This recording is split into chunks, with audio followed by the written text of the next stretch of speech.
welcome one and all. THORChain is the first DEX to swap real Bitcoin, and now you can use every Bitcoin wallet in the world, and you don't have to connect it to a website. Same with ETH, XRP, BNB, Tron, Doge, and more. Eventually, be able to swap any token from any wallet.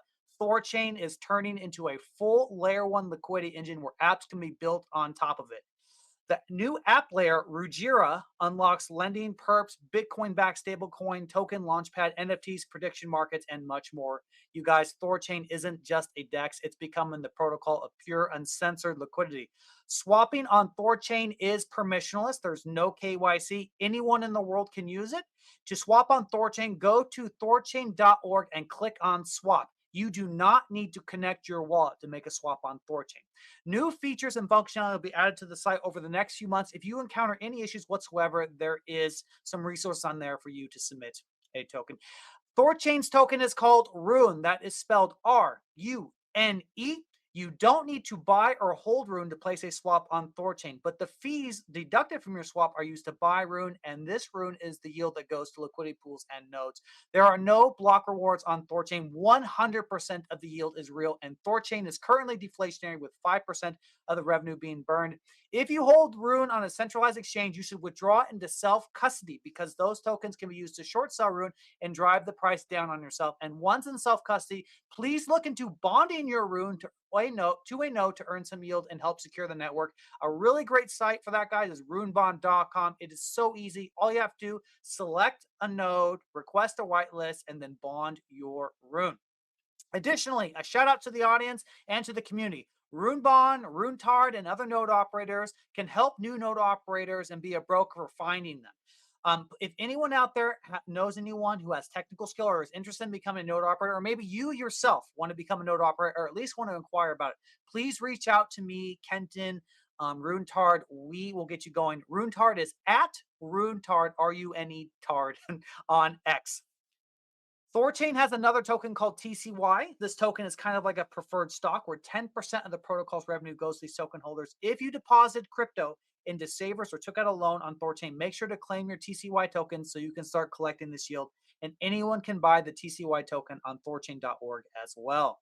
There's a THORChain community Discord and Telegram you can join, learn all about THORChain, make all kinds of friends. To find the links, go to @Thor, that's THOR, community account on X. These spaces are aimed at towards anyone in your THORChain journey, whether you're brand spanking new or a hardened veteran. There will be something for you today. You guys, we are having a wonderful week. My name is Denny. My other account is Patriot Sounds. I have been an educator, content creator for THORChain going on half a decade now. We have been setting multiple records this week. I want Chad to really break it down. I don't want to steal his thunder, but I'm going to kick it to Kenton real quick. Kenton, how you doing, buddy? I'm good, man. Thanks. Love your intro, dude. You get me going, so it's good.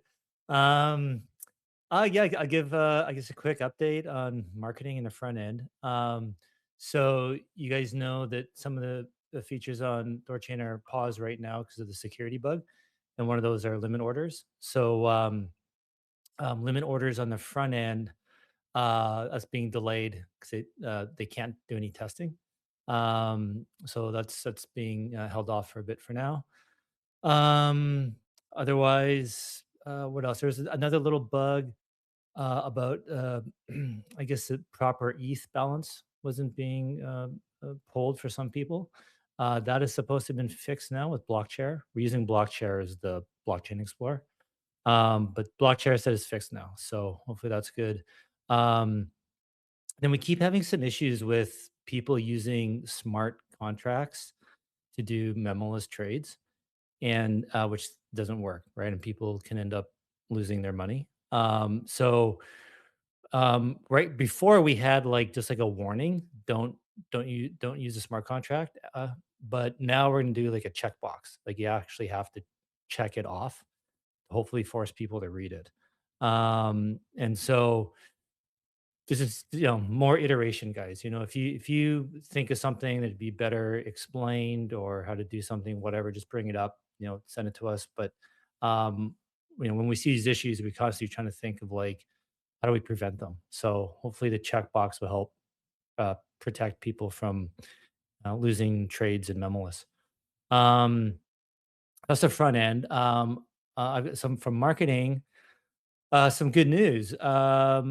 Me being persistent, not taking no for an answer, I was able to acquire the THORChain handle on LinkedIn and have another one removed. So there's a couple handles, and I got the one with the most followers, and got the other one deleted. So the other small one deleted. Actually, Chad, you've got that on your bio. You'll have to go update it to the new at THORChain. Um, Yeah, I'll do that. but there's only so on LinkedIn, it should only be one THORChain page. It's ours. We control it now, and so we're going to start posting there. So if you guys can, go give it a like, give it a follow, boost the follow, users there, that'd be great. Um, I've also got control of the Facebook page, so the THORChain handle on Facebook.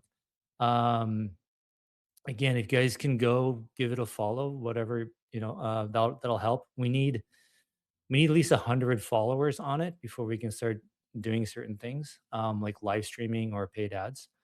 Um, and then they told me I don't want to jinx it, but I think it should be fine. I should be getting the Instagram account too.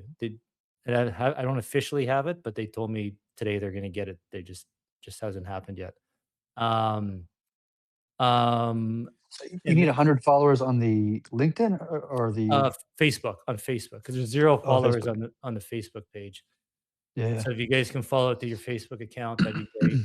Um, Could you put out like a tweet or like a link or whatever? yeah, I'll do actually, my I'll do it right now, actually, just that's a while we're good idea. talking.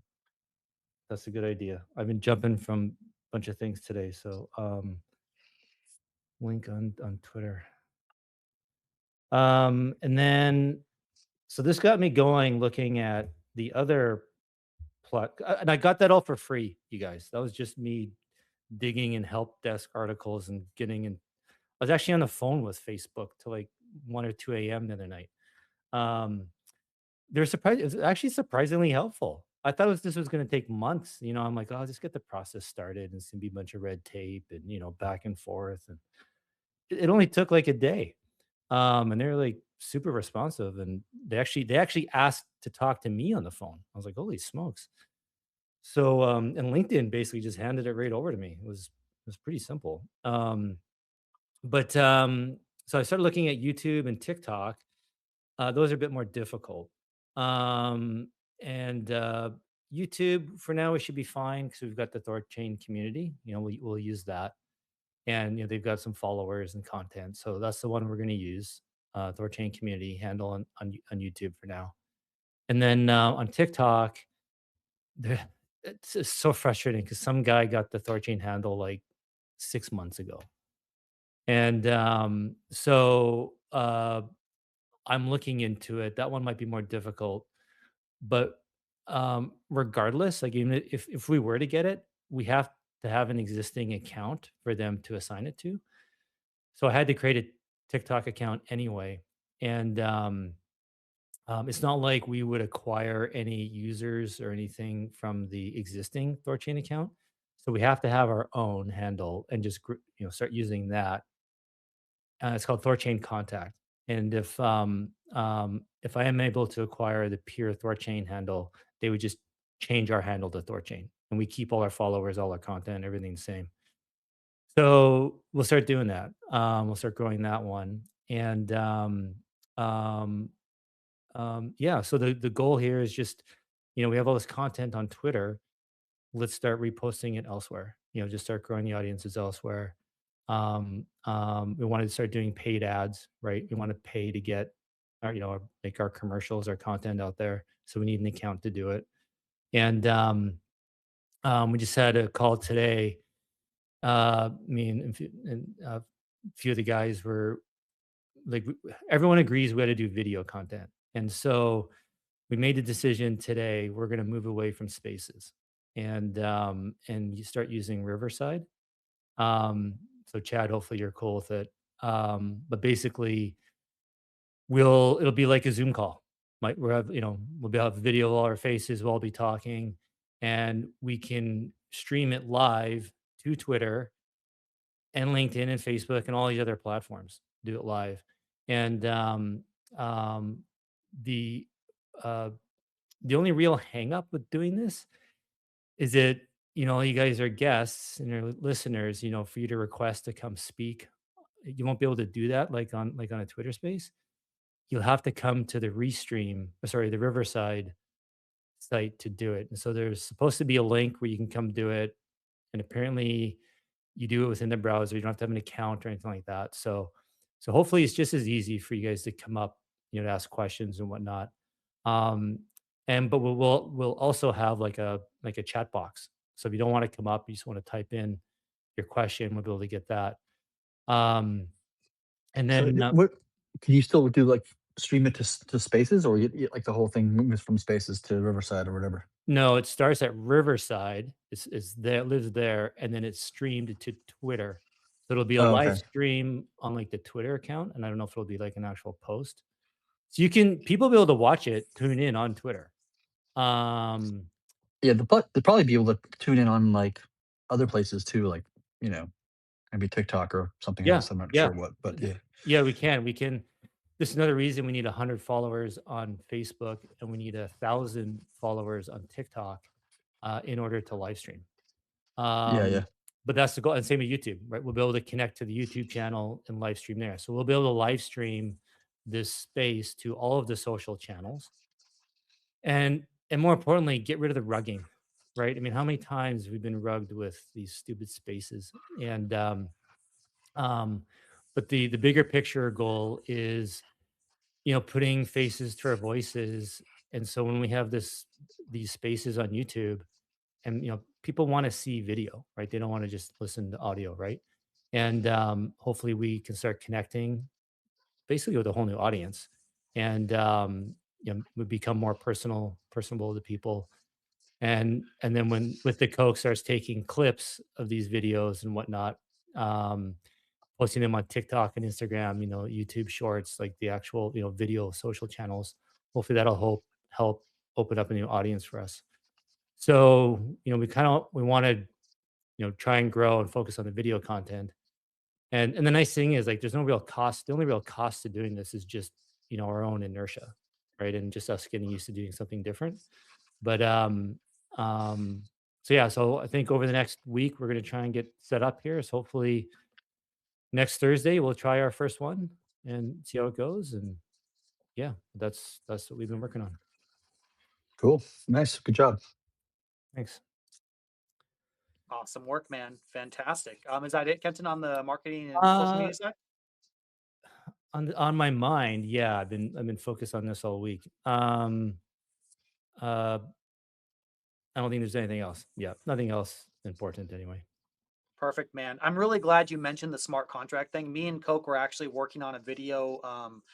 We got it done on the memless, but I think we're going to redo it now. We're definitely going to redo it so we can mention that spot. We want to make sure we're up to date. So I'm so glad you mentioned that. So we're already chatting in DMs about it. So we're going to get it done after this space. But I hope you guys can feel the momentum. I mean, we're a second Is- week into the year. Go ahead, Chad. I'm sorry. Oh no, sorry. I didn't mean to say anything. Oh, okay, you're good.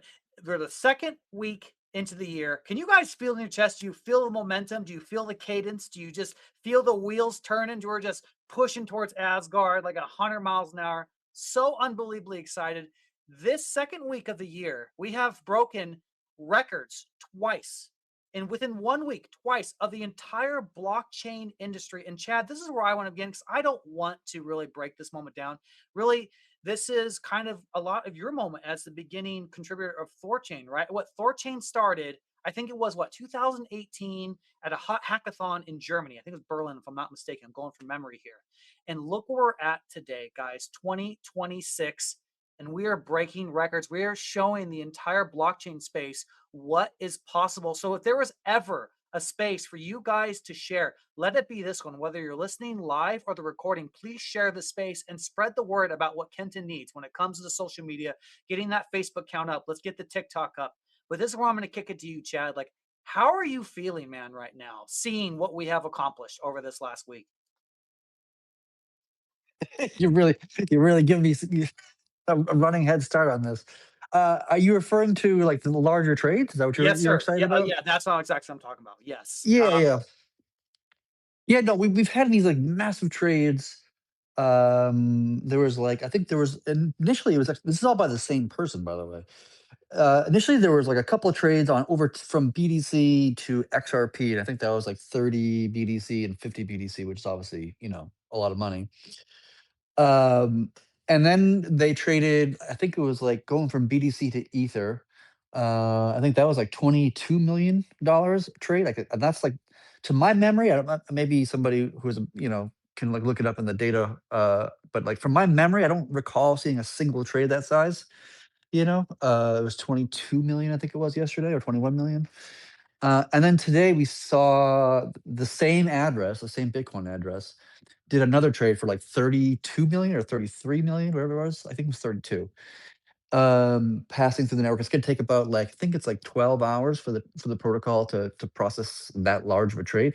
And what's crazy is that like there's been a really significant uptick in the arbitrage side of things. Like they're doing an extremely good job kind of maintaining the pools through this like really large trade, which is like very like unusually what good for relative to our history. So I'm actually like that's probably the most bullish news out of all of this. Really, it's not so much like the size of that trade, but how well the arbs are arbing.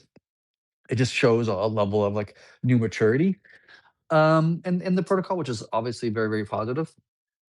And what's even more interesting is that like this BDC trader, they still have another like 32 million BDC sitting in that wallet. And I'm presuming or assuming that they're going to make another trade tomorrow of a of the exact same size as we saw today. So I think in total, this user is throwing through like 1,000 BDC, if I'm not mistaken. 1,000 BDC is a lot of Bitcoin, if you didn't already know. If anybody was confused, if 1,000 Bitcoin is a lot of money, the answer is yes. Actually, I don't even know what off the top of my head. I don't even know what the Bitcoin price is right now. Was it 94,000? What $100 it is? million dollars, basically. Yeah, but like just shy of $100 million. So $100 million being pumped through the networks, and without a hitch. Like it's so like knock on wood, of course. But like it's all been going very smoothly. Like the arbs are doing a fantastic job arbing it, which is great to see. And so like it's a very, very positive thing. And I think part of the reason why we got these trades more than arguably anything else is that like I think Chainflip and Near and these guys don't actually support trades of that size. I don't know why that is. Maybe they have some sort of rules in their ecosystem for a reason. But like if you go to SwapKit or like THORSwap's UI and you try to trade like 300 BTC or something, they don't even come up as an option. So I assume that means that they don't even support trades of the size. But in any case, we'll take it. I Yeah, don't. we will. Uh, I don't mind it. You can go ahead and throw that much. There actually was a conversation internally about like what we should do with when we get something of that size, but after discussion, there's not really much to do. From a security perspective, there's already systems in place that kind of help mitigate security risk to some degree. But anyways, like it's obviously like a very, very positive week. It's a good way to start off 2026, I'd say. But yeah, it's exciting stuff. Yeah, and I was just on a space before this space with Dash. I'm just, I'm trying to get as much out there, and I talked about this swap, and I did get inquiries of like, well, how do you doing that? How does that work? And I broke it down how exactly it all works. And I think we're getting a lot of eyes, guys. We're getting a lot of eyes with this swap. I mean, this is a proof of concept right here, right in front of our eyes, seeing it in real time. What is possible with our design? It takes a while to get it right. It's been very complex. I think Chad could speak about that better than anyone. But yeah, hats off to you, Chad. Hats off to you and the devs, Nine Realms, everyone who's worked on THORChain. This is an incredible week. I am just so unbelievably grateful for your guys' hard work. So well done. Yeah, I mean, if I can just brag for a moment here, because this is probably the best place to do it. Like the reason why we can take such a massive trade and still get remarkably good execution is because of like our streaming swap idea we came up with, a couple of years ago. And I remember like when I had this concept, I spoke to JP about it, and we had to invent new math to make it work, and all this to make it functional. It's, that's a huge kind of advancement in in our exchange. Like, before that point, we really like you wouldn't see a trade larger than like $10,000 typically, or maybe somebody wanted to do $100,000 trade and they break it up manually into 10 different trades or something. And I actually recall getting into a debate with somebody on the Nine Realm side. I'm not going to mention that person's name, but and they were arguing against streaming swaps. I didn't think we should do it, and they said like, "Well, we'll never see a trade who wants to do more than $10,000." That was the argument that they said to me at the time, and I was like, "We talking about like if we could support $100,000 trades?" I wasn't thinking $32 million trades at that particular time, to be fair, but that was like a huge change, right? In what we are capable of actually executing. And once we get like once rapid swaps is like running, I'm not going to go as far to say that you can do a $32 million trade in a single block. That's probably more than the arbs can take.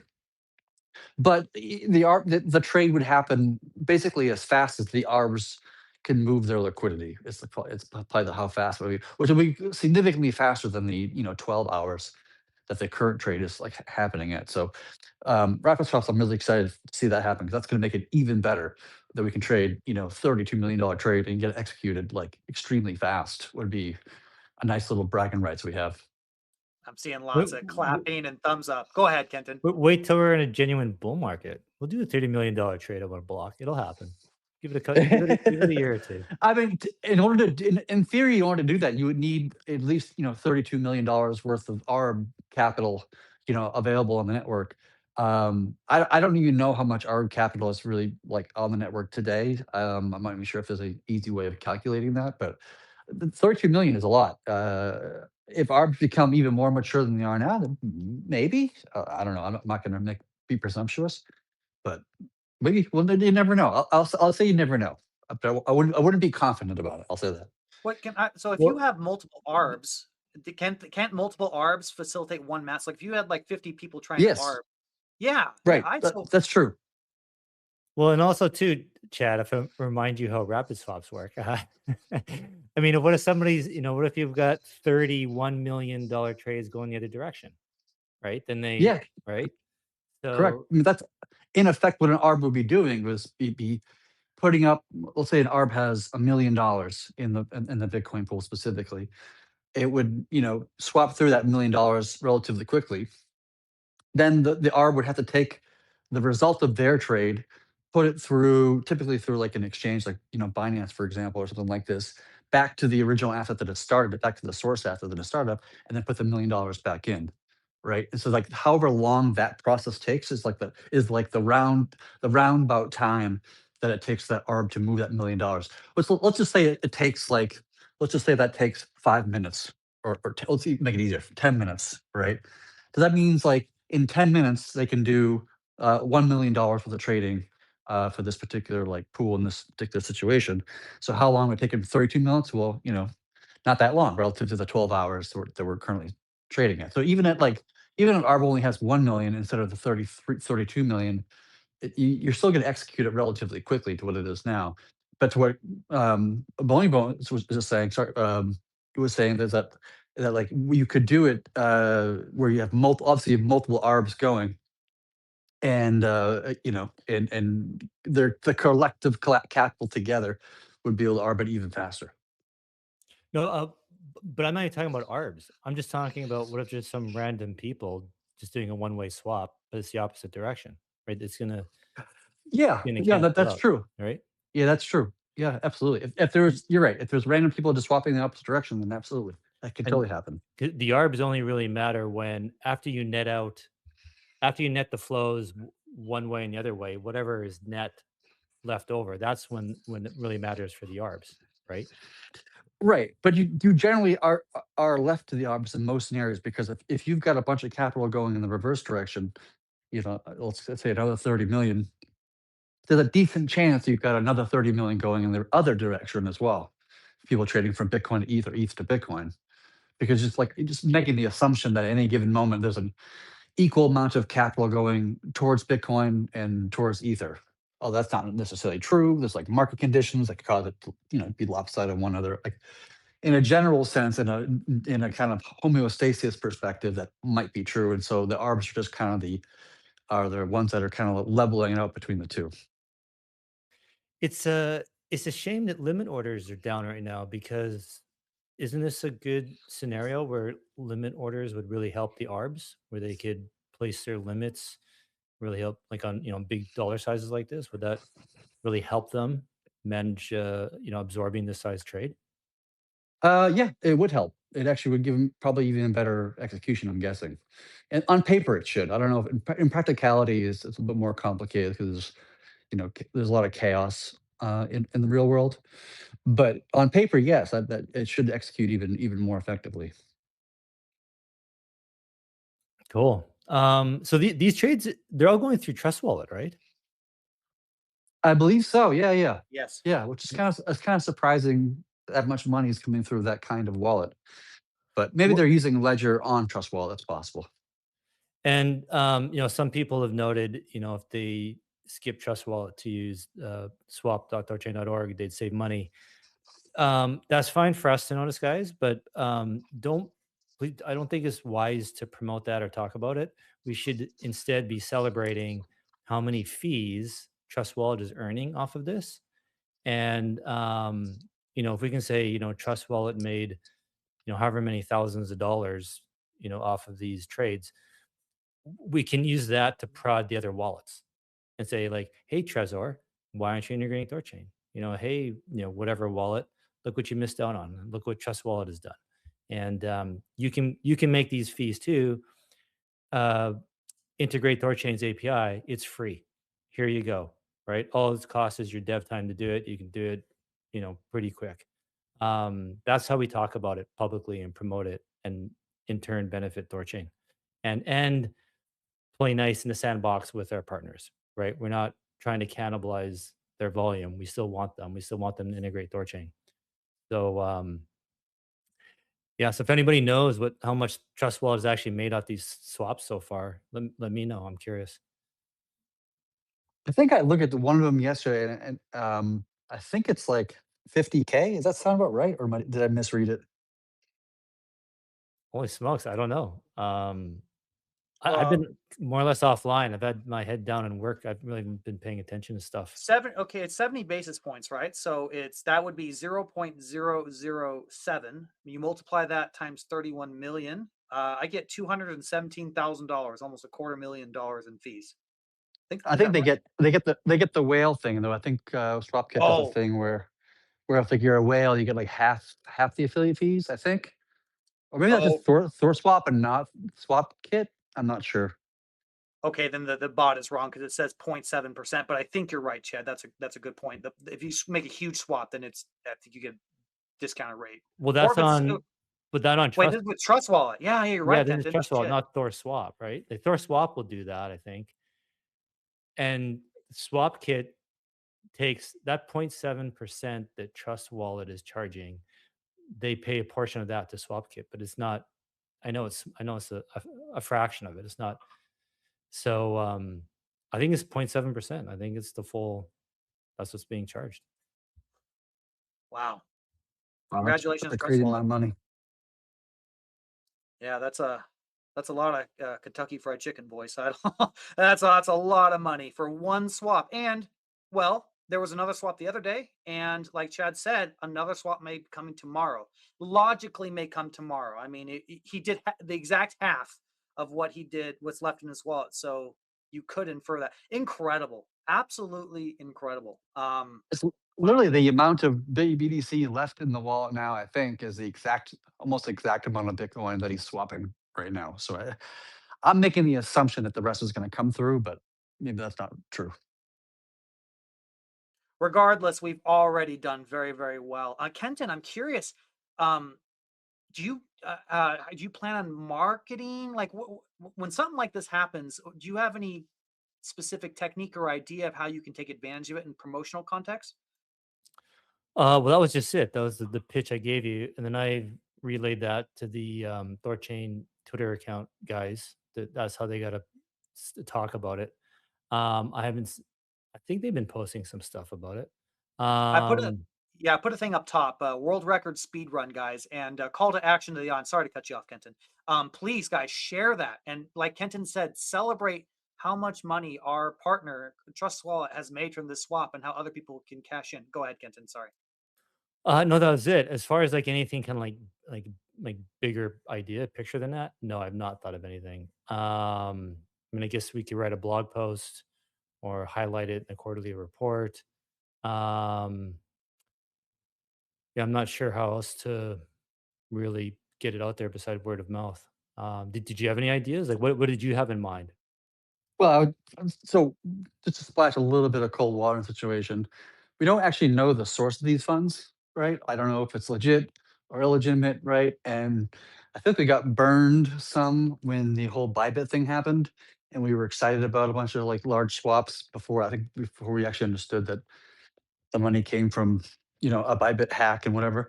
I don't know where this Bitcoin came from. I'm not a chain analysis, person, so I don't even have the skill set really to figure that out. But I didn't want to get like too crazy and celebrate something, and then like tomorrow it comes out that it was like you know some sort of hack or you know Right. something more nefarious. From what I understand, and again, this is not me checking it all. As far as I know, there is no hack or anything associated with these funds. And I guess we could also just deduce that if there had been and this slipped through the wire, I would think that SwapKit would have added it to their filter, right? They've had days to do that. But I don't know. You're right, Chad. Maybe we can just wait a little bit, make sure it's all secure. But I've heard from more than one person that they can't seem to see any nefarious origin of these funds. So let's hope that stays true. I mean, to be honest, like if I'm being honest, like it's unlikely that it's. I mean, it's unlikely that it's legitimate because, like, honestly, if you are a person that's trading legitimately, like, you probably want to go through a centralized exchange, in the sense that, like, you get to see OTC dealership prices, and there's accountability if something goes wrong. And not just like, like there's somebody who has the money rather than going through a DeFi protocol, which is harder to claw back money that goes wrong, whatever. Like, I don't know, if I had $100 million that I wanted to swap through Bitcoin, to be honest, I'd probably go through a centralized exchange just because it's like safe in the context of like there are people that are held accountable if it goes wrong. I'm being blunt and honest in this sense in this current moment. you know? Yeah, Well, it there makes even just sense. even an OTC desk, like you think that much money, you've got a personal relationship with a white glove trader, Right. right? Like it's Yeah, and you get like really great deals at that kind of volume, yeah. you know, But if I'm being honest. I agree with you about like celebrating too soon. That's why in the past, whenever I see these big trades, I personally am just like, well, let's just not maybe talk about it too much. But since everyone's been talking about it, I just kind of assumed like, well, everyone seems to be okay with it. Maybe it's all good because I have no insight either.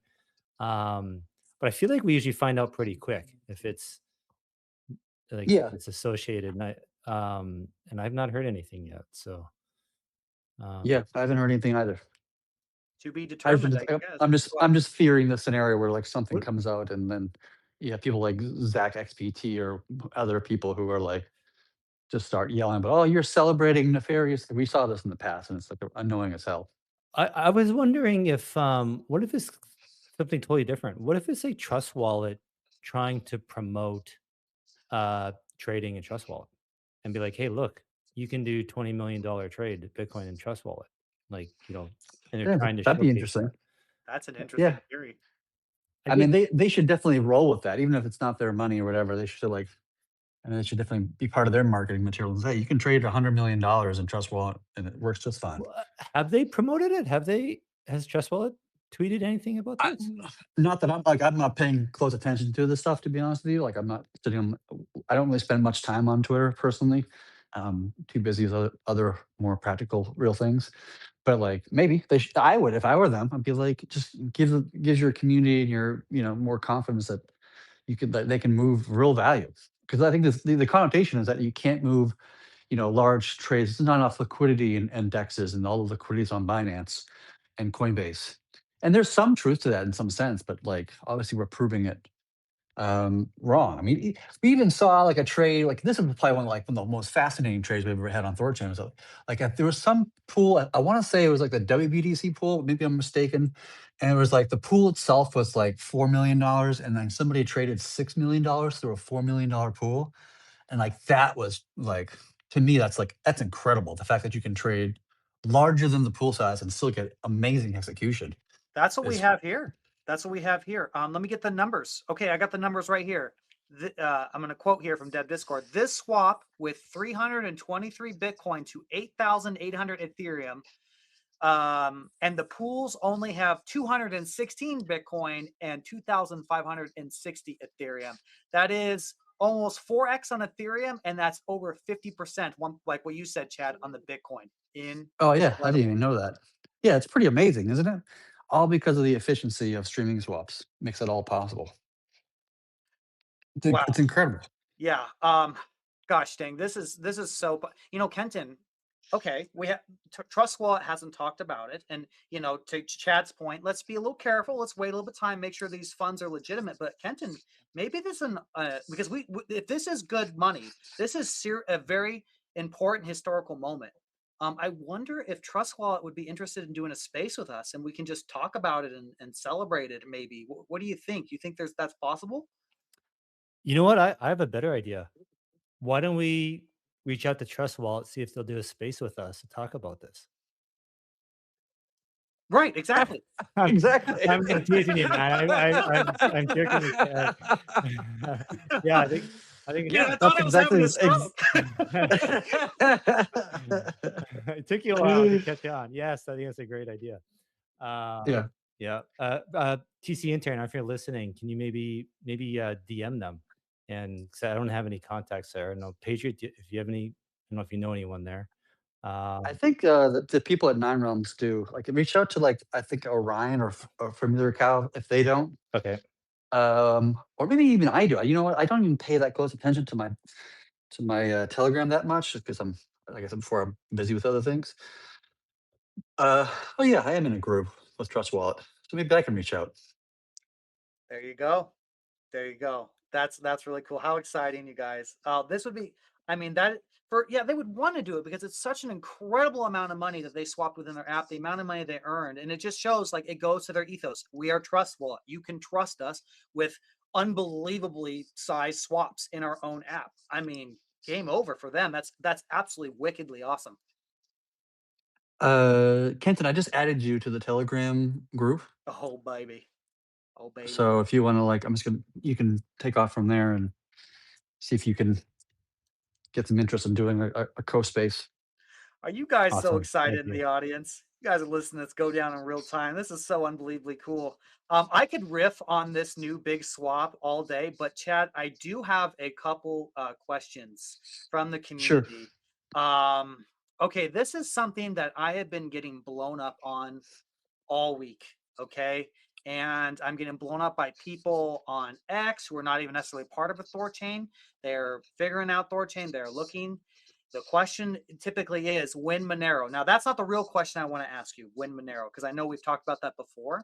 But this is coming from a node operator. I don't want to say who they are. You could probably easily figure out who it is. But the main question is, a lot of people are asking about Monero. The libraries have since improved since Black Protocol it came about, right?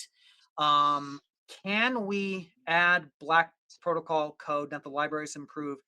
Can we have the return of Heimdall, an OG dev of THORChain?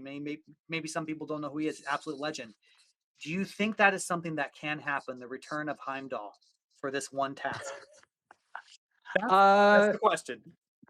for people who don't know, Heimdall and I were like the two technical devs on Thorchain in the very beginning. And so like, him and I have known each other for a long time, and we worked closely together for many years. And a great engineer. The guy is like really great at like, especially like tracking down bugs and doing like root cause analysis. Like he's fantastic at that. He's really really good. And I remember like years ago, he was working with JP to put together like a branch on GitLab where it does like the Monero support stuff, which is like a ton of work because you have to add so much complexity to THORChain to support. It's not as simple as just like adding another chain in the typical sense. Like you have to like figure out like view keys and like just it's like a really complicated thing, which is really why you probably haven't seen a lot of Monero like in other competing dexes like Near or Chainflip because it's very very technically complex and it also comes with like arguably the highest like concerns from like a government perspective because they don't like Monero for obvious reasons. um yeah, so Heimdall's like he's still like around in the sense that like he's not working on THORChain, hasn't worked on for quite a while, but he's still like friendly with the project. Convincing him to come back to contribute to this one thing is not far fetched. I don't know if he'd do it or not, but it's not too far fetched. In terms of like using the multi-sig capabilities that's built in Monero, if the devs are saying that it's now safe, because back last time I looked at it, the devs are recommending to not use their own multi-sig. They said there was just too many exploits, too many issues. I'm hesitant to do that. I mean, I prefer just to use the same cryptographic system we've been using the whole time that we know is with a very great deal of confidence that it's very safe and secure because it's been around for so many years. And there is an interest to like we like to move away from GG20 towards something called DKLS, which is a newer cryptography that's even more secure than the GG20 in my opinion. And that is definitely like a long term goal of the project. When is Monero gonna get launched? I don't it's hard to say. Hopefully this year. But it's a matter of like prioritization. Like what's the top 5 most important things to work on? Is Monero in that list? Probably not with like, intense and not from my perspective of an intense and what's it called? Opt-in security, which is probably a requirement to get Monero going, is opt-in security because Monero is such a like a there's a lot of contention around whether or not we should add Monero. Like historically, we've always kind of like been a hot debate in the community. I've always been a supporter myself. But once you have opt-in security, that kind of removes the conflict around adding it or not adding it because then each individual validator can just choose to support Monero or not, and then it will just work just fine. Um, I don't know. I'm okay with Protocol if the funds are small. Like if the pool is shallow and doesn't get to like the Bitcoin pool size, I think I'd be okay with it if if it's a shallow pool. If it had like a couple $100,000 in it, yeah, I think I'd be okay with that because even if there was some sort of exploit, we're not losing millions of dollars. We're losing a couple 100,000 at most.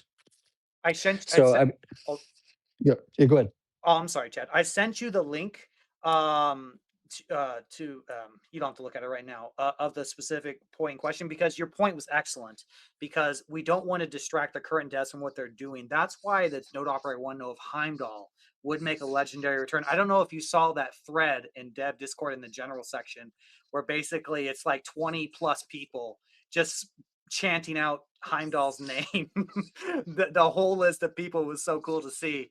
Um, so that's kind of what they want to distract because you're right. And if we could have him to come back and just give it a shot, because I am seeing this absolutely everywhere. I'm having people reach out to me. People want Monero on THORChain. They really it's really hotly asked for right now. Yeah, no, I get it, and I want it too. I've been advocating it myself for a long time.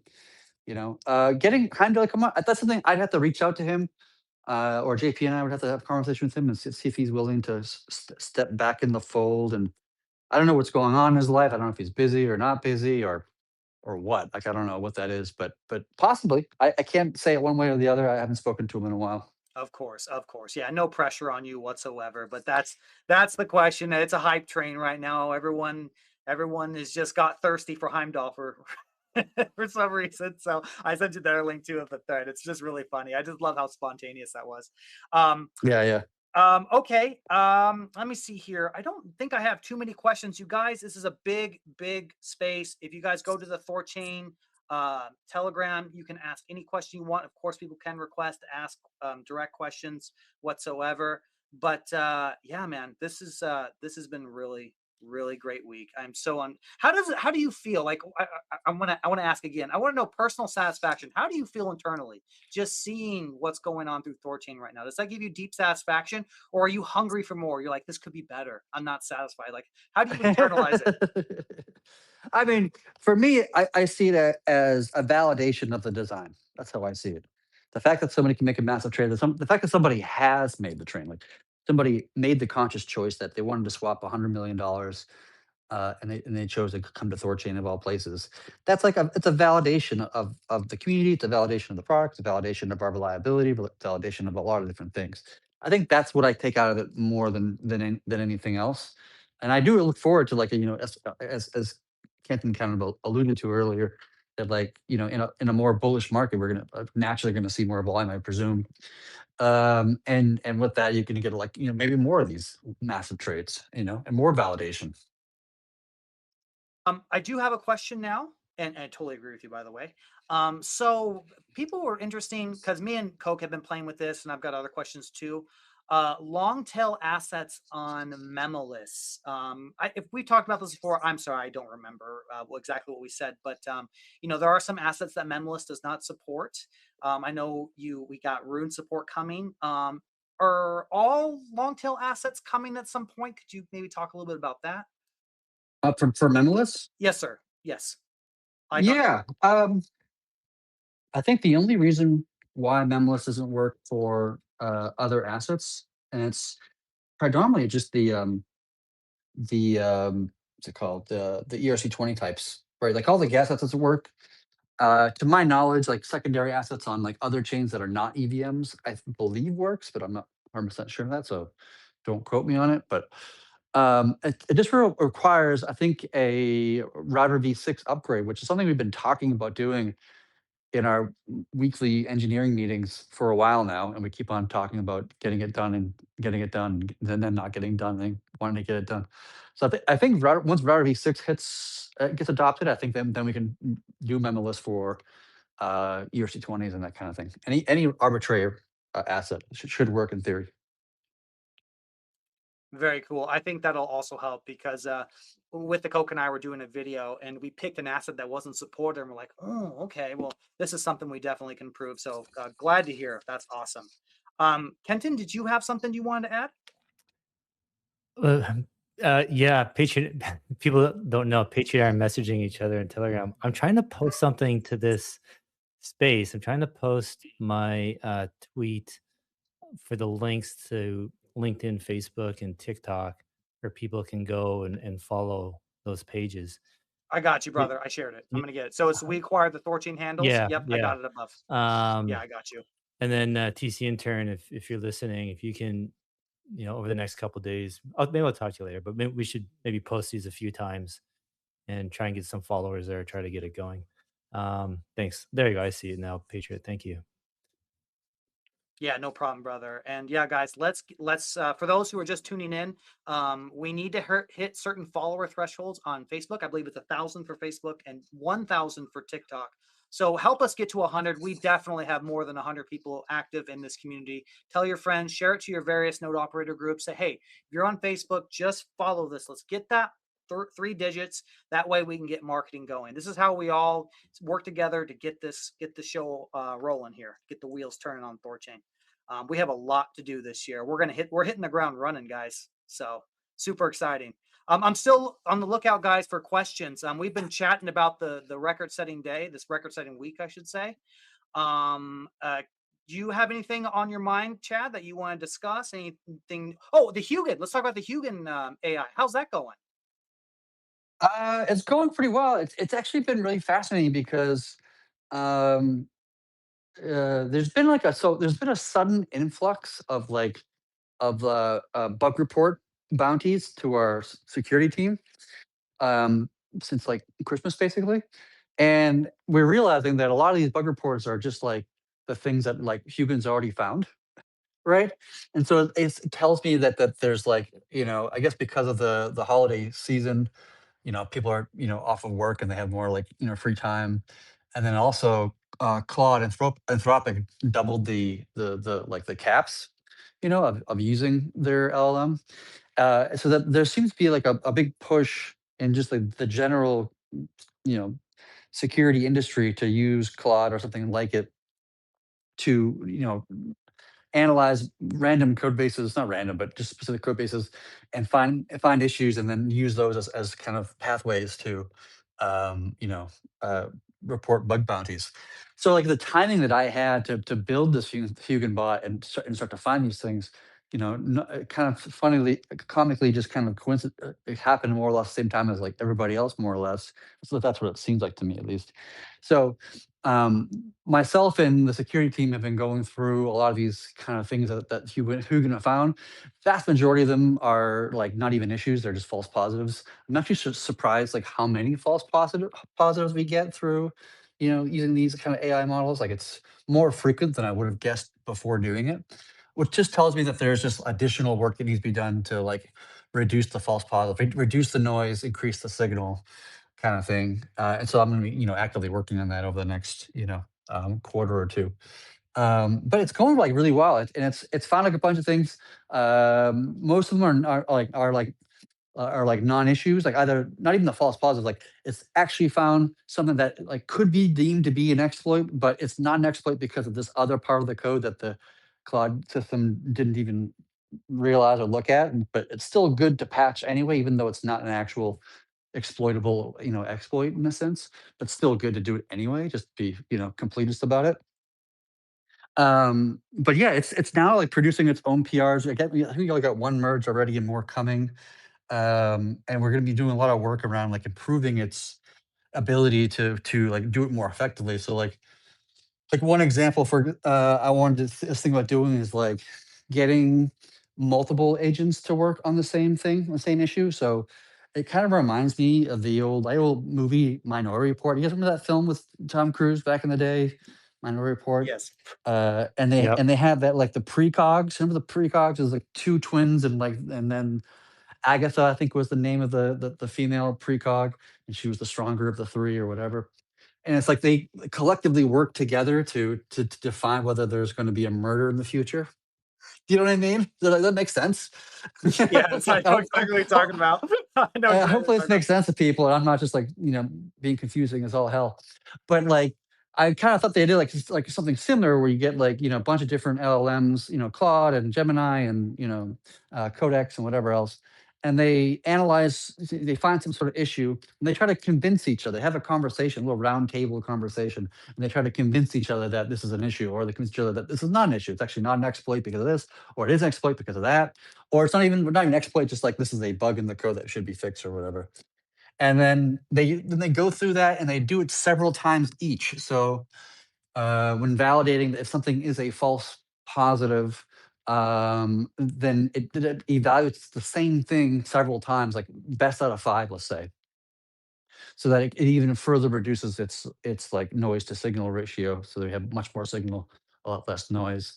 So these are some things I've been kind of thinking about to just to get the system to behave, more with more precision and more accuracy, not only just to establish what an issue might be, but also maybe in part of the developing process as well. So that when it's producing a code change, that it uses several agents together to collectively review its own code, or plan how it's going to make this particular change, and they convince each other what the plan should be, just to kind of create like a collective intelligence that hopefully performs better than any one would do on its own.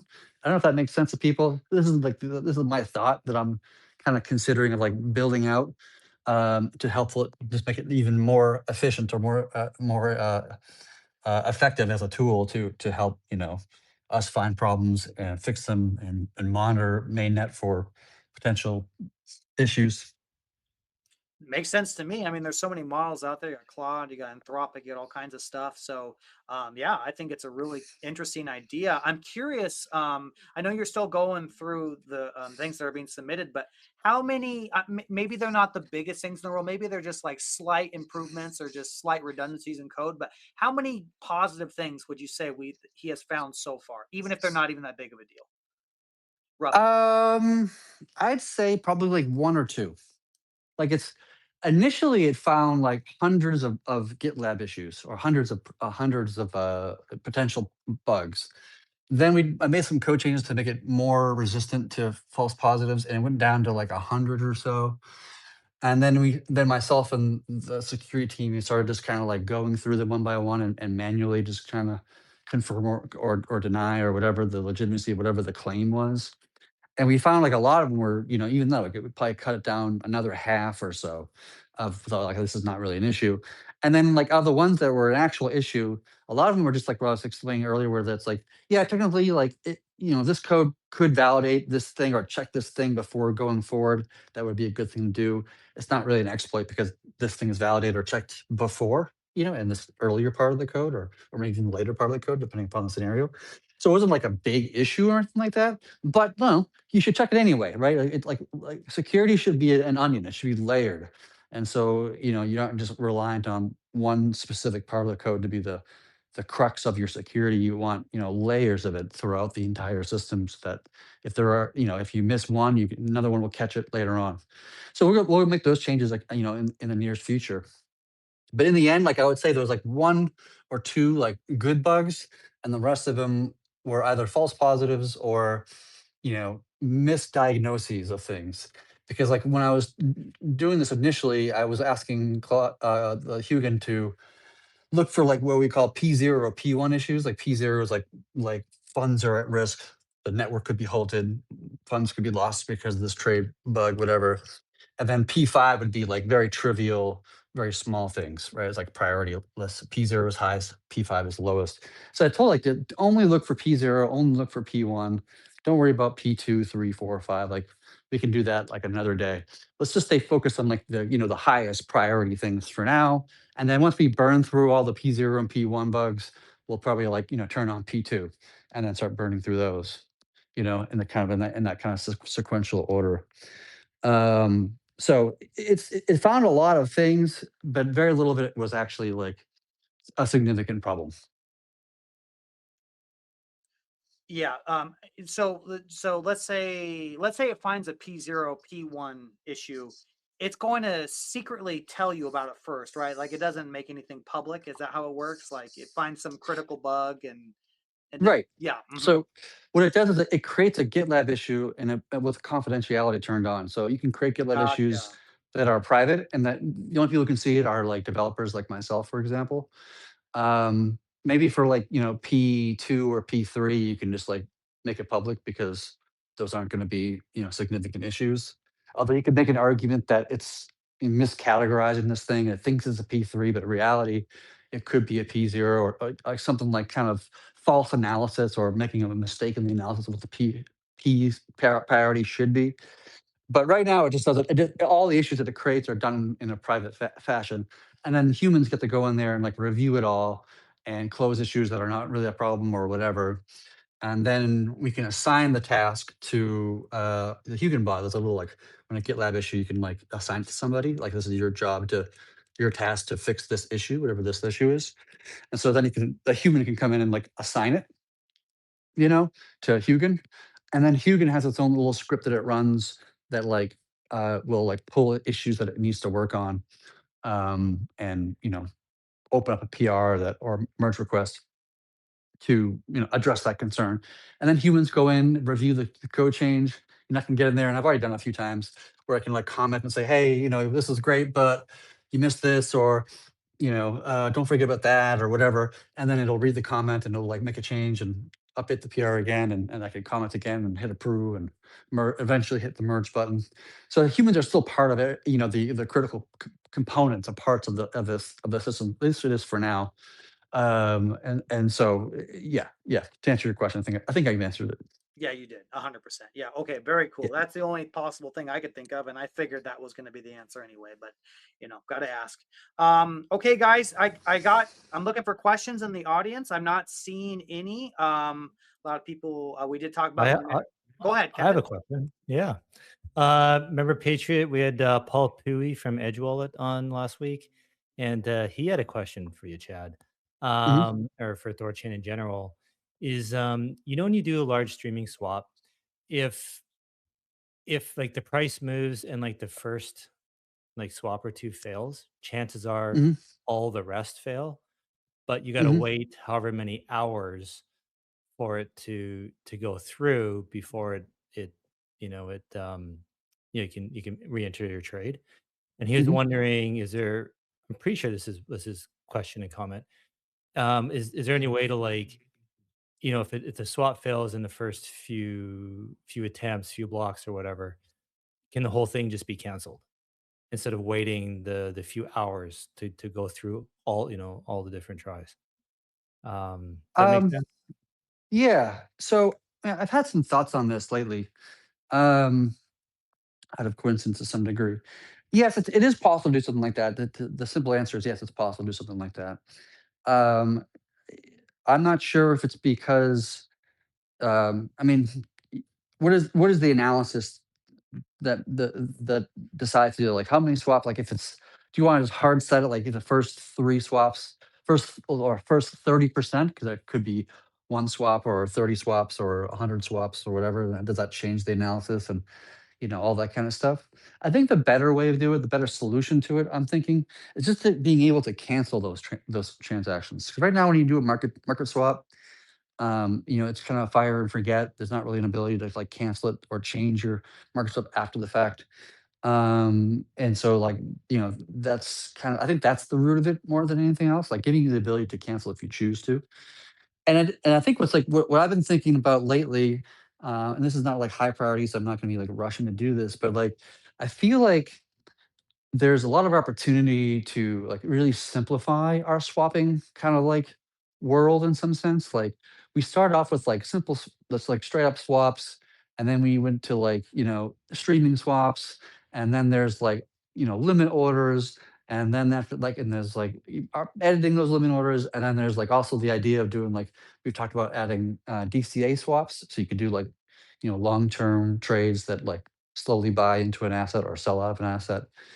And like, but all of these things are like really the same thing with just different, this like it's the same thing with the same attributes, just different values for those attributes, right? Like a DCA is the same thing as a streaming swap, with just a higher interval. Instead of being like every block, it's every 10,000 blocks or however speed you want your DCA trade to be, and like a limit swap is the same thing as a market swap, except for it, it just doesn't, instead of like trying 10 times and canceling, it tries 10 times and keeps on trying until it gets the execution that it wants. Like these things are like, they're all kind of the same thing, with just small little differences between them. And we have these different terminologies for like these different scenarios. And it's just like I'm thinking to myself like maybe what we should be doing is just like a refactor of the swapping logic, and so that everything's just a swap with the same attributes, and you can just use attribute A or B or C, like a limit order, like a specific price you want, and don't give me anything back until you get the price that I want. Everything can be canceled or modified after the fact. Just like everything just being like a swap, and then you can just get whatever behavior you want just by pulling the knobs and the lever of a single swap kind of interface. Does that make sense? Am I kind of?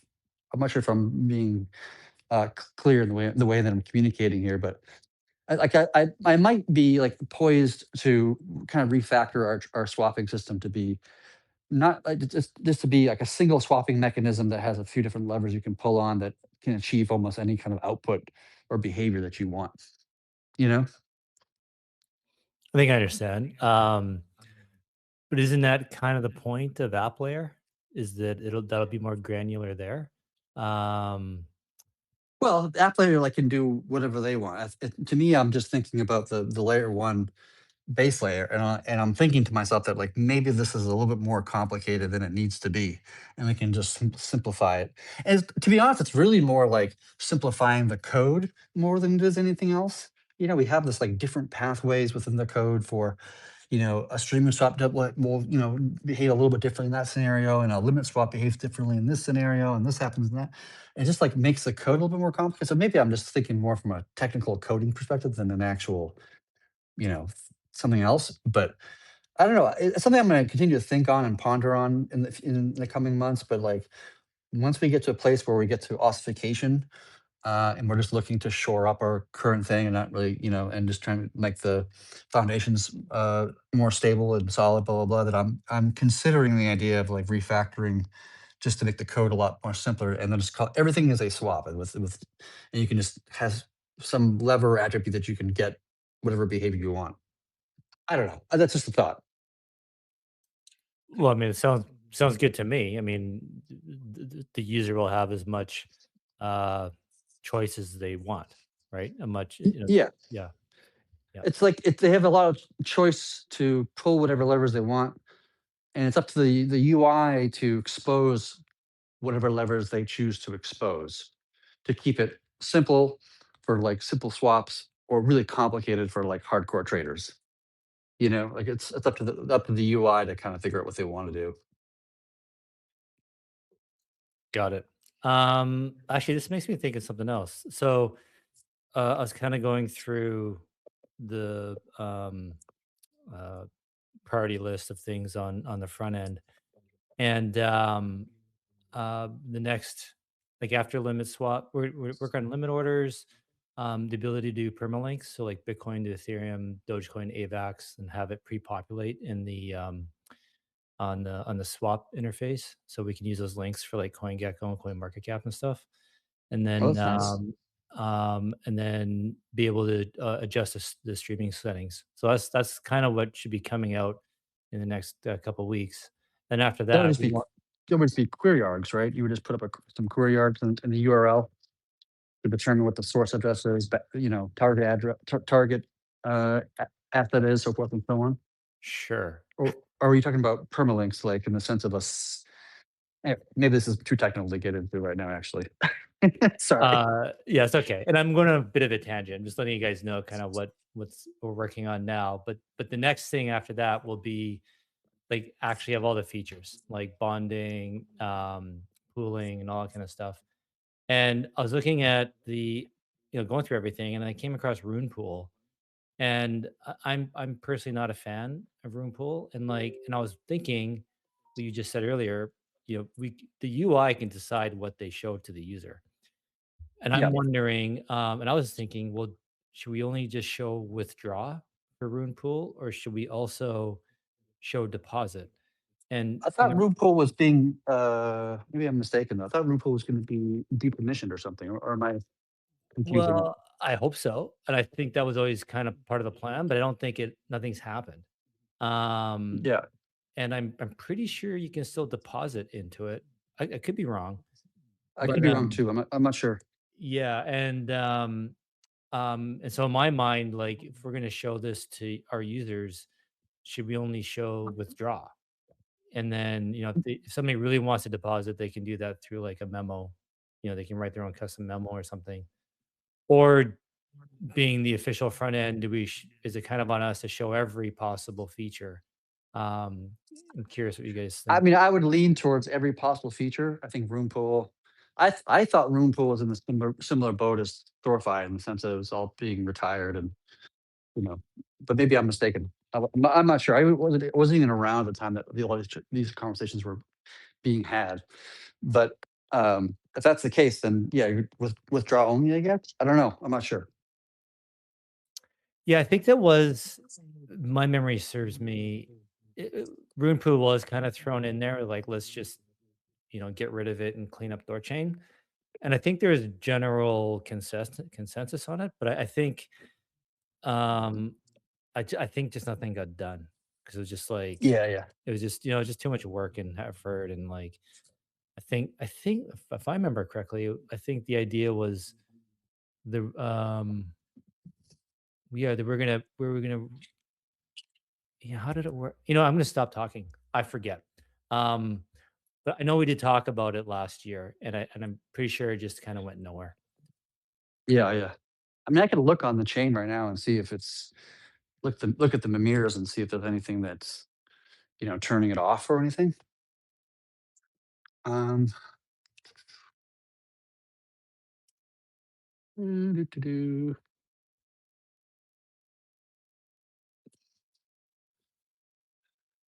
Um, I see Rune Pool enabled one, so that means it's yeah, still open, right? I guess. Uh, uh, I'll just ask AI because like I'm a lot slower than the AI I'm is. glad you don't know off the top of your head, Chad, because whenever I go through it, I'm like, "Oh, man, yeah, I gotta always remember and refresh how it works." Um, so if you gotta do it too, I'm not feeling so bad. No, no, no. I mean, it's a lot of code, a lot of things, and so I don't blame anybody for not knowing all things at all time. And the things I learn, I often forget. There's a lot of things you got to put in your brain in THORChain, and now with the your Yeah, app layer, it's crazy. I do have a. Oh, it's go ahead, Chad.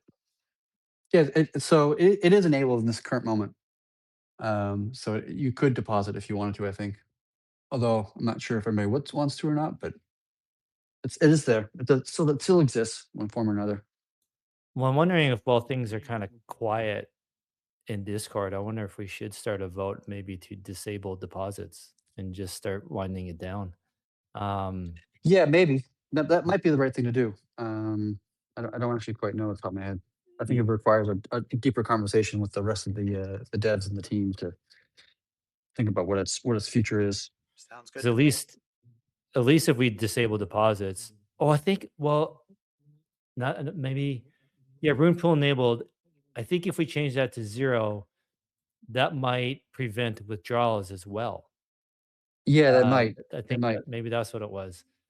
Maybe So, that's why it is. If that's the yeah, case, we should make a code change that creates 2 mirrors, like one for, deposits and one for withdrawals. yeah. Okay. Well, I don't wanna. I know people are busy, so if that's the case, I don't wanna make a big thing out of it. Um, Yeah, yeah. Yeah, no, but, yeah. I Go do ahead, have I Patriot. do have a question here. It is a follow-up on XMR Monero. It's from Max Power. He says, "Why Okay. why don't we do a classic multi-sig for a small XMR pool similar to the, I don't know, WAGU, the Wagyu cow guy? He coded this all in small time. Why not? Oh yeah, oh I know what he's talking about. He coded this in a small time. Why not even make him participate until we can figure out a real Asgard vault for XMR code?" Well, adding Monero to THORChain is not just about the cryptography at all. Like, that is a component of it for sure. But, like, there's a lot of THORChain code that needs to be changed. And that's not even, like, the chain client thing. So, like, we have, like, within the THORChain code base, there's primarily 2 different code bases. There's more, but primarily 2.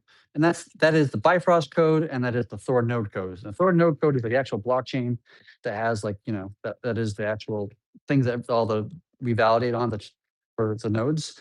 And then there's the Bifrost code, which is the code that stares at and observes transactions on external chains and signs transactions and, like, does primarily 2 things for the most part. And whenever we add a new chain, there's almost no code we need to make on the Thor node side.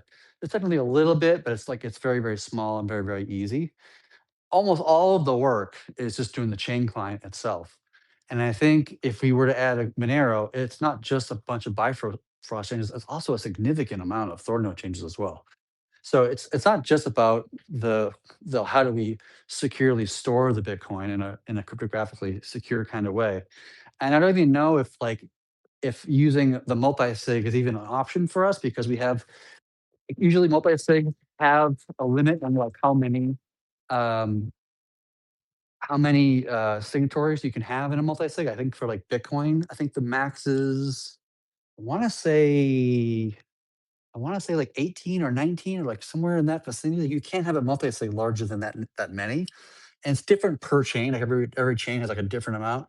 And I don't even know what the amount is for Monero. Like if it was like, let's just say it was 15. Well, our ASCII polls are 20. So, that's not going to work out so well. So there's a lot of like questions about whether it's even possible in our scenario. I have to do like a deeper dive into it. But it's not just about the cryptography, it's about the Bifrost change. And uniquely, it's also about a large amount of Thor node changes dealing with the decrypting of the information. Yeah, I'm glad you asked that question, Max Power, because it just shows there's a lot of complexity with this. It's just not a simple plug and play. I think everyone knows that, but even a good nuanced question like that, there's a whole onion to unravel about exactly how to make it work. So, interesting question for sure. And okay, in this Telegram group, people are really excited about you talking to Heimdall again. I just let you know again, Yeah. they're thirsty for that man. So yeah. If you It's funny. if I haven't seen him in a long time. Like we worked side by side together. Not even, sorry, we didn't work side by side together for because like when I was building THORChain in the early days, I was living in Australia with JP, not at his house necessarily, but in the same city. And he was living in a different city in Australia at that time. And so I had never even met him in person. And I didn't, and I met him eventually. We did this like THORChain meetup in Bangkok a couple of years ago, just as a every developer that was a part of the project just got together because we've never been together as a team before. And I was like, I think that's the only time I've ever actually met him in person. And I would love to give that guy a big giant hug again if I could. That's so cool. I know nothing about him, obviously, and for good reason. But he's if you're listening to this recording, man, you are an absolute chat. I remember him submitting his little code, like him talking about his pushes to get like the guy's like a machine. Like he's inhuman machine. He's incredible. Like he looks like an AI talking on Dev Discord. I'll never forget reading. I'm just like, man, this guy's on a whole nother planet. Like he's just a savage, when it comes to coding. So very cool human. Yeah, very awesome. Great dev, great person to work with, good personality, easy to work with. I love him. Great guy. And let's see here. I got some people are asking questions here.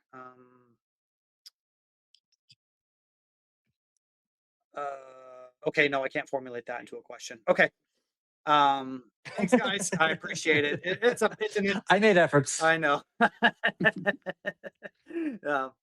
Well, hopefully with when we move to Riverside, I think we'll have a live chat box. So if people type stuff, we should all be able to read it, and then we can you won't have to interpret it for us. We should all be able to see it.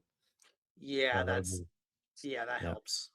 Yeah, I think it'd be really interesting. I think people seeing the face will definitely get more eyes on THORChain. So I'm really excited to do that, and it just makes the content more engaging, right? When you've got real humans looking at each other, laughing.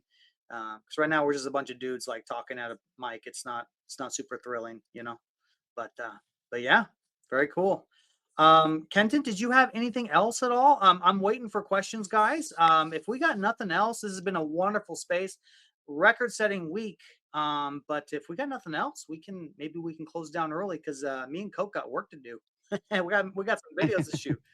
I feel the same All way. right. I've got like about 14 things that are half done right now. So I'm happy to yeah, put a pin in it. Unless Well, all right. unless Chad, you've got something else you want to keep going on? I got a question for you two guys, and it requires an answer. What is the best movie trilogy of all time? Lord of the Rings. I think it's Lord of the Rings. I think so. Trilogy. That one's tough. Well, I don't honestly, it's probably Star Wars. The original The trilogy? original Yeah. one? The Okay, that's a original, good Yeah. answer. It's a good pick. That's a It's good a good yeah. pick. pick. I Yeah. mean, Empire is awesome. Um, yeah. I was gonna say The Matrix, but I mean, I don't know. It I fell actually off. like. Well, It fell a off. lot of people that hate the second and third, but I still like them, but definitely not the best. Yeah, Um, yeah. Indiana Jones, that was pretty good. Um, Oh yeah, it's a great trilogy. um, I don't know about anything more recent. But yeah, I think Star Wars still holds up. Yeah, it does. Yeah, I was gonna say Lord of the Rings too because there's I don't know if people know this is like a 25th anniversary of Lord of the Rings. You can go see the extended version Those are the key. of the You got to films, see the and extended versions. They're so much better. in theaters. You Absolutely. can go to like AMC or Regal theaters and see the original films in extended version. So I have like a plans this weekend with some friends to have like a movie marathon at the theater. That's what made me think about the question. But yeah, Lord of the Rings was one of the best. Yeah. I'm actually a big fan of the John Wick films. Like, they're not very like they're kind of hollow, but they're so much fun to watch. Yeah. So when I Absolutely. Totally. And they came out pretty far apart, right? And I watched like I did like John Wick 4 or something though. But and I as it's going on, I'm like, after second or third, I'm like, it's just kind of more of the same. And like, it's getting kind of boring. Yeah. But then I actually watched them all in a row, like one day after another. And it was Mhm. awesome because they stuck to the storyline so well. And it actually is like um it's like only a few days have passed type thing. Like, so when you actually watch them that close together, you remember the storyline better, and so it makes the second Yeah. and third one that much more interesting because they're referring. Because if you don't remember what happened in the previous movies, then it kinda sucks because you forget the story.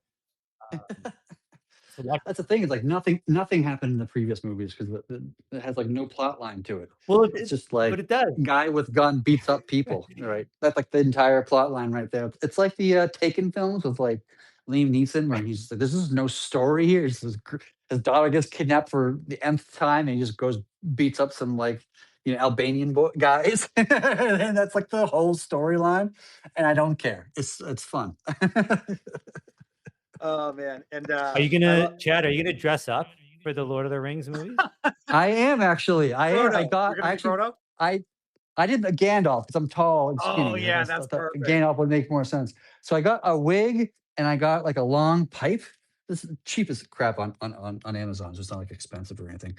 But like and just like this long kind of like pipe weed. If you're familiar with the films, like they smoke the South Farthing weed in the film. I'm not sure if you're familiar that much with it, but Yes. anyways, I thought it'd be funny just to go to the movie with the pipe and in a Gandalf, wig on, just for giggles.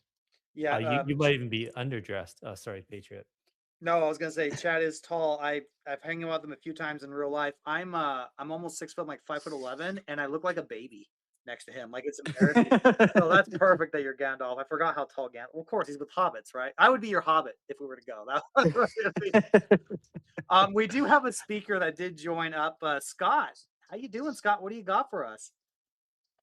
Hey, you guys. Boy, I was I was missing these spaces over the holidays and just thinking about the project and stuff. It's so good to hear everyone back.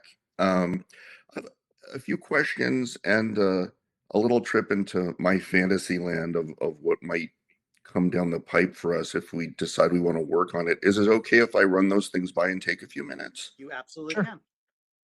Okay, so first, listening to us talk, Kenton, something that came up really quick just now was where we have these giant swaps. Now, obviously, they're on Thor Wallet, but I'm sorry, Trust Wallet. But would there would there be any value in possibly having someone assigned and putting it out there, to try and attract these whales if possible to say, hey, especially as marketing moves forward, it, if you want to do large swaps with our really efficient streaming swaps, we could save you a lot of money. We have a contact person, our own white glove, almost like an OTC person, who could talk about, who could hold your hand through the process, who could talk about, is there a deal we could give you depending on the volume? Would having someone on tap just in case and kind of having a little script for them set up be something that might be valuable to look at now, but as we go forward, you think? Um, I think it's a good idea. I like where your mind is going. Like, treat your bigger customers better. Treat your best customers great, right?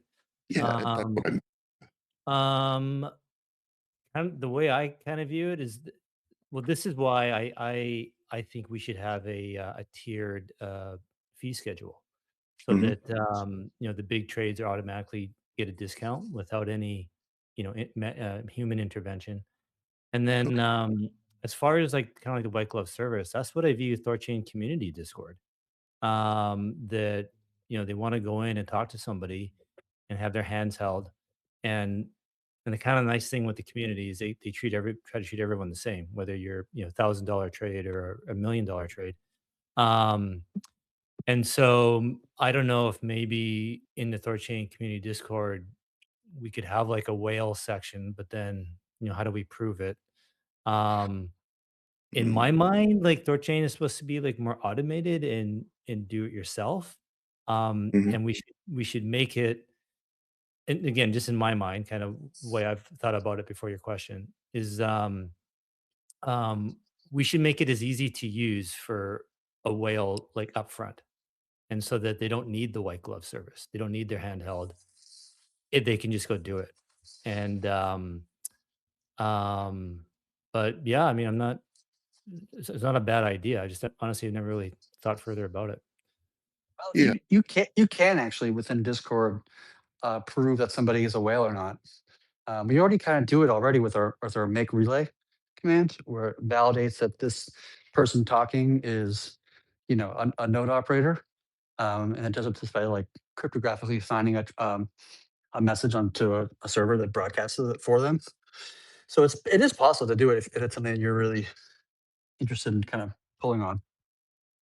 yeah, it just just popped into my mind, and I thought there, and part of this comes from personal experience. I had some rune, and Kenton had put it out there that he had some space in the server to bond it, and I had no idea how to do it. And Kenton was very nice and really kind of held my hand through the process. And I thought, God, if someone has a lot of money and they're like, well, I do it on these exchanges, but I'm afraid to push this much money through some, decentralized thing. It's like, what if we had a little thing where they could connect with a person who could say, hey, if you're serious, yeah, and just walk them through.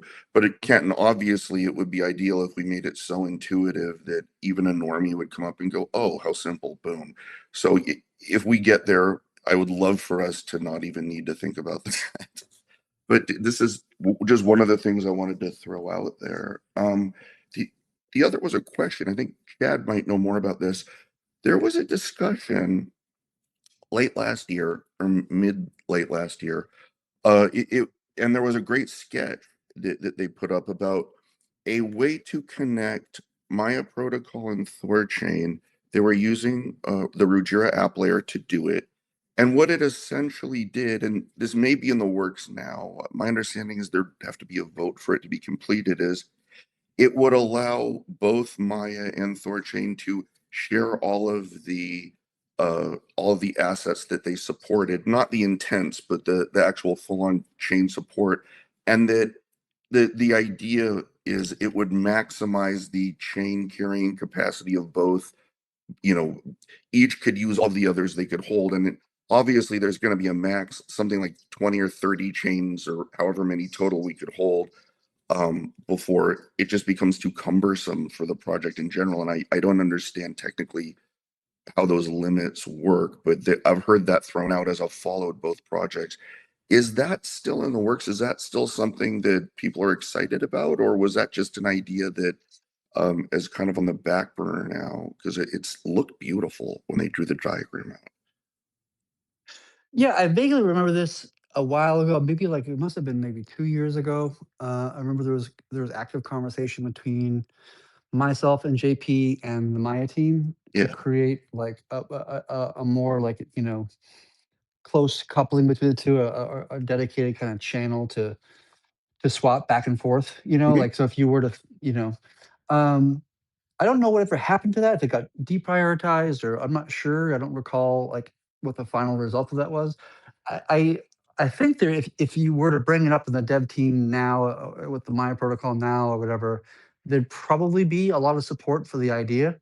I think there's still like really a lot of like good vibes between the Thorchain devs and the Maya devs, and there's a lot of like positivity between us all, and wanting having a closer integration. I think logically makes sense. Like I can easily make arguments for this personally. So yeah, I think that could definitely be done. I'm not sure if it actually was done or what, because that was a while ago and I can't recall how it ended. But yeah, I think it would make a lot of sense to me to have a closer integration with them. Oh, yeah, and Chad, this was just this last year. This was in 2025. There was some meeting where, Alux had a picture of him and I think JP and some other devs, and they had just hand drawn it like on a dry erase board that Yeah. they would both donate all of their or there would be connection through Ruggira, and each could access and trade the other's um main chains that they supported. And I thought, my God, that maximizes it for both of them. What a wonderful solution. So yeah, it just sounded like such a good idea. I thought, God, whatever happened to that? I hope they're still thinking about it. I haven't heard anything about it in our internal conversations since I came back to the project, which was, maybe that was like 6 months ago or 8 months ago, whatever it was. Mm, But I remember having technical conversations about how that would be actually implemented and brainstorming with, I think it was Alux and JP about getting that done. But it's been a while. okay. I think I might have to add a little bit here. So from what I understand, this is definitely in the plan, because the app layer is in the roadmap of Maya protocol at the end of this year, approximately. But a lot of work has to be done to make THORChain and Maya protocol similar enough in order that they can send these secured assets via some unique implementation of IBC to each other. I can't really go much deeper than that, but there's just a lot of work to be done so that we can even get to that stage where it's technically possible. From what I understand, it's definitely on the roadmap. It's in the cards. I don't know if THORChain becomes more like Maya or Maya becomes more like THORChain. I don't know enough to comment, but that's from what I remember. Yeah, that makes sense, what you're saying. Okay. Well, thank you for answering that. So good. I can still be excited about it. The other is I am always like obsessed with the optics of our chain and how we are looking to people who look in and how we come across. And I was looking at post-quantum encryption and obviously came up with my kind of idealized fantasy of what we could be here. And it goes like this. After we have the opt-in chain support and the intents and everything up, if we could do, JP had posted about looking at post-quantum cryptography for the multi-sig wallet. And I was thinking if he could accomplish that by the end of this year, if we could get post-quantum cryptography in place or quantum resistant for THORChain, and they could do it on Ruggira, this dovetails into another thing that I found so fascinating as I looked at it was every bank, every big financial institution in the world and governments, they are all looking at how to make their stable coins quantum resistant as well. And programmable and everything else. But what I was thinking was they've already minted stable coins on Ruggira. Back when they were Kujira, they had them. And I was looking at some of it's so fascinating. There are a cluster they exist now, quantum resistant cryptocurrencies that you can trade now. They're smaller projects, but you could do them if you search on CoinGecko and stuff. When I poked around their sites, you can, at least the way it reads, you can take their technology and you should be able to mint a quantum resistant stable coin. If we could have a quantum resistant stablecoin, and this may be more of a Ruggira question on Ruggira, and a quantum resistant wallet to keep it in with multi-sig. And then once we have the opt-in chain support, if we could get a few nodes to kind of take one for the team and adopt a small cluster of these quantum resistant cryptos, then what we could say is, hey, come look at THORChain, come look at Ruggira, come look at our community, look at our end-to-end suite of post-quantum trading options. If we could say that, not only would it be a huge feather in our cap, but for the first time in my mind since streaming swaps, we would be off the technological back foot and front running the rest of the market and even the big banks on all this stuff because we would have that. Now, obviously there's a lot of things would have to happen, right? And this is something that would happen later in the year after all these things like rapid swaps and stuff were put in place. But that could be huge. And it sounded so sexy when I thought of it. I was like, God, I should bring this up and just see, is that possible? Have you been behind the scenes kicking around, how do we reach this next level of encryption? Chad, there's the new encryption you want to adopt for THORChain that you say you think is much more secure, would that support some of these post-quantum cryptography? And I'm way over my skis here because I'm not a mathematician. Yeah, I'm not a mathematician or a cryptographer myself. I know some about this stuff, but not. I wouldn't consider myself to be an expert by any stretch. Um, so quantum resistance comes at like a multiple thing. So like for you, we're talking about like quantum resistant cryptos. That's like kind of true. It is kind of false at the same time. So like if you have if you have a quantum resistant crypto on, let's say, Solana or on Ethereum, the ECDSA or EDDSA that kind of secures the chain itself is not going to be quantum resistant. Maybe the coin is resistant, which I don't even know what that really means, to be honest with you. Because usually when people talk about quantum resistance, what they're talking about is either being able to brute force your passphrase, right? Your mnemonic phrase, Mhm. which, by the way, your mnemonic phrase is actually not really the 12 words or 24 words. Really, what it is actually 64 characters, numeric characters, and you just encode those 64 characters with 12 words or 24 words, just that are easy to write down and not typo a D that looks like a 6 or something like this or whatever.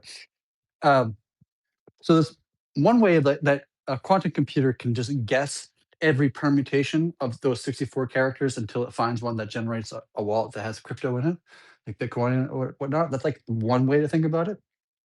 And then you also have the cryptography itself of like ECDSA or EDDSA or these other things. And this is getting into like cryptography, which is outside of my personal expertise.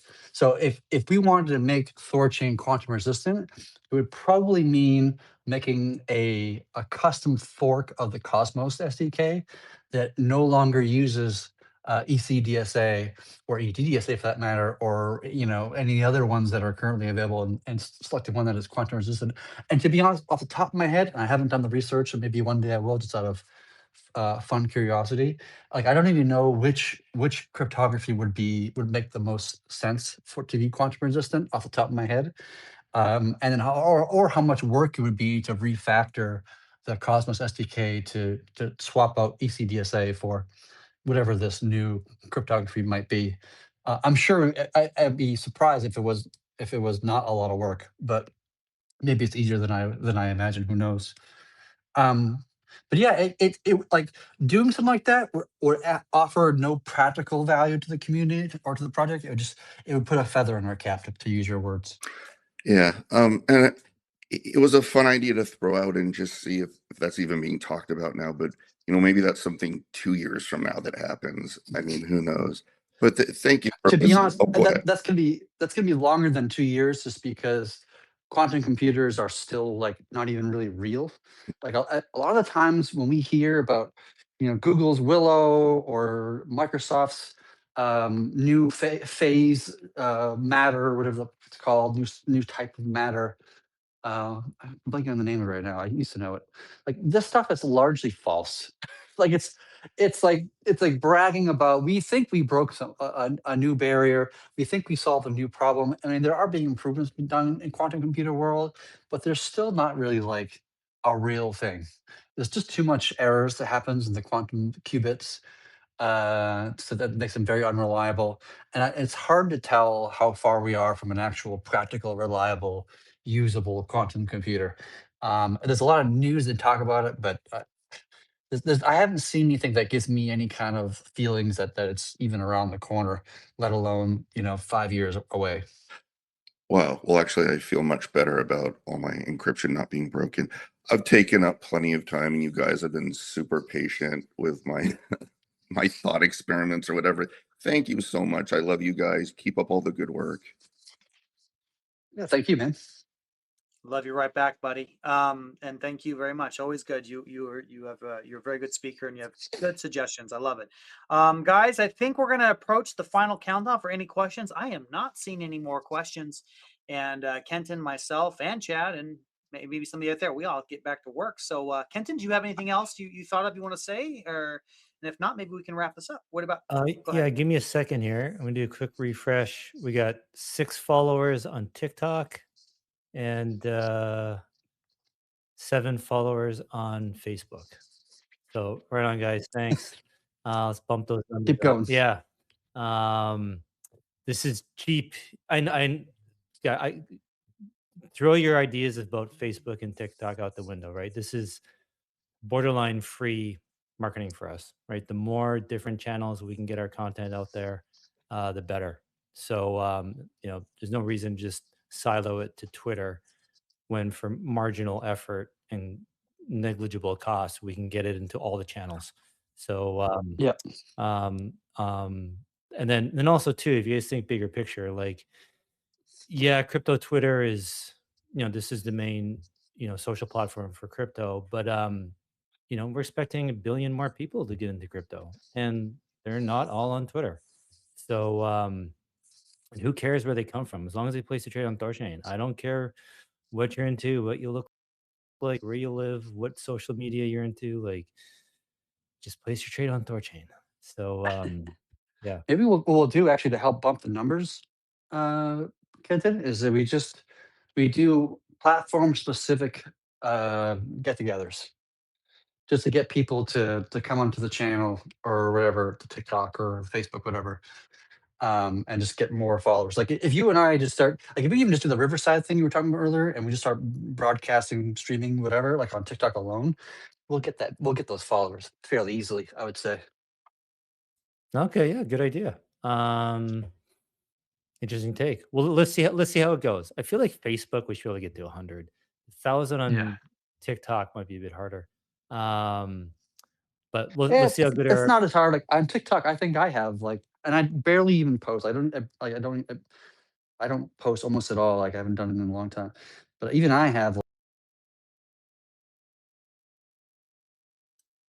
oh, you broke the space, Chad. How many followers you got on TikTok? I think I have, and then he rugged. That was a very Yeah. interesting timing. That's how More funny. reason for us to stop using spaces. Is these Right. rugs. Yeah, it's Um, unacceptable. You know. yeah. Hey, You back there, Chad? Chad? yeah, okay, yep, I got dropped somehow. That's okay. How many followers do you have on TikTok? There's a huge hit cliffhanger. 133, that's a very braggy number, I know. But I don't post really, so I don't know why people are following me if they are. Well, Well, yeah. hey, Kenton, are you, man, I know we're gonna close the space, but on marketing, I know there's so many things we're doing simultaneously. It's hard to do everything, but maybe if we do crypto conferences, we can have QR codes relative to our social media, and maybe we can hand out free things if follow our Facebook or TikTok or X or whatever. You can get like a wristband or something like that. I don't know, something like that. Maybe we can, because and then we have a specifically targeted crypto audience on these conferences that we attend. So I don't know, something maybe there, something like think about. I'm just formulating real time. Yeah. Well, speaking of conference, Bitcoin conference reached out to me because of LinkedIn. So because I was updating and cleaning everything up on LinkedIn, I guess, I don't know, started showing up in feeds, and some guy from Bitcoin conference reached out to me about getting THORChain there.